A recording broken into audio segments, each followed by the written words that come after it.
everybody. Welcome back to the show. Was away for a few days there, trying to catch up on all the news that's been going on.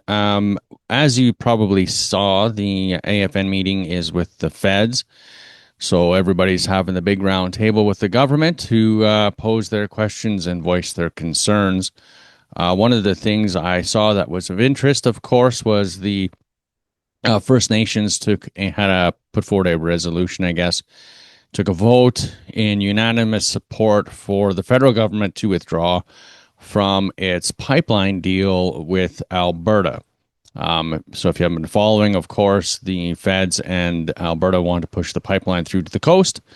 And this involves, of course, consultation with First Nations. That's getting complicated by the national building projects being fast tracked, as it were.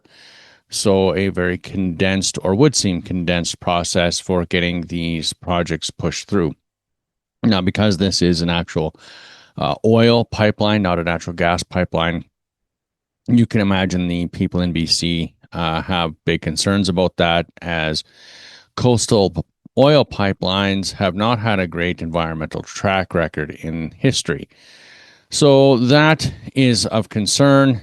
First Nations in BC, of course, are unilaterally opposed. The chiefs at the meeting unanimously voted to support that opposition and voice that to the federal government.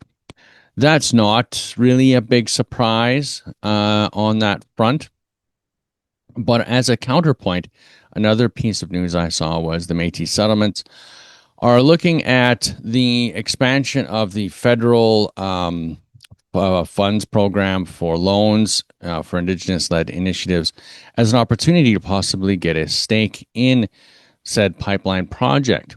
This stake would then allow them and their communities to become basically self-sustaining and balance their books, and probably in the end be a lot less reliant on the whims of government subsidy and government funding.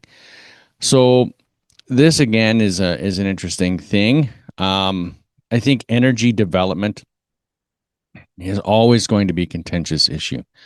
Anytime we do resource extraction, and anytime we want to do projects that push through First Nations communities, we have Indigenous communities at loggerheads with each other.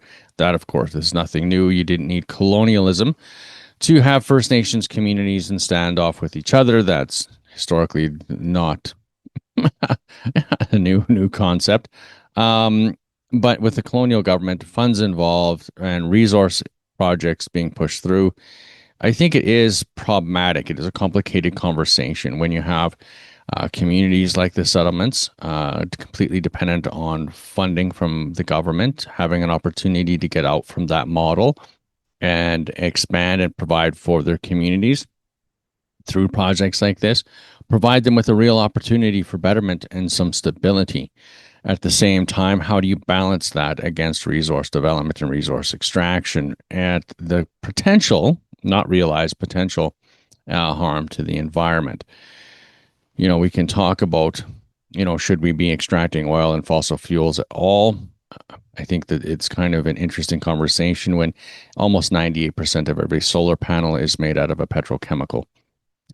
So we have to have a realized conversation that solar and renewable energies are still largely dependent on resource extraction through mining and petrochemical industries.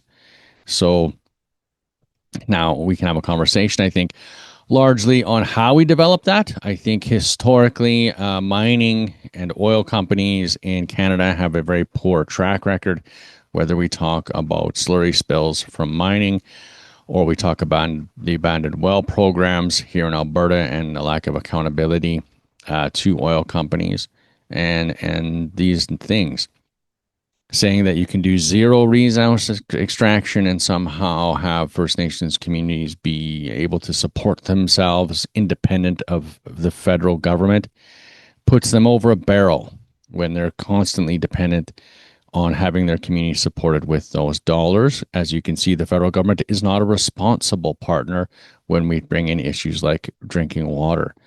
So having communities have the opportunity to diversify away from them is beneficial.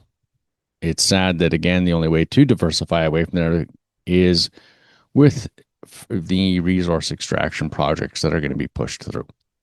So no easy answers. I don't think there are easy answers. I think there's a lot of discussion that can happen here. I think there's a lot of opportunity and space for all those discussions to happen at several levels.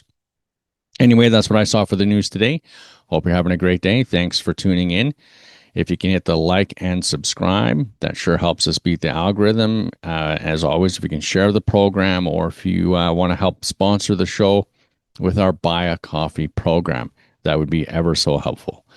So until next time, the jig is up. The Jig is Up is made possible in part by the Métis Federation of Canada, uniting Métis people from coast to coast to coast.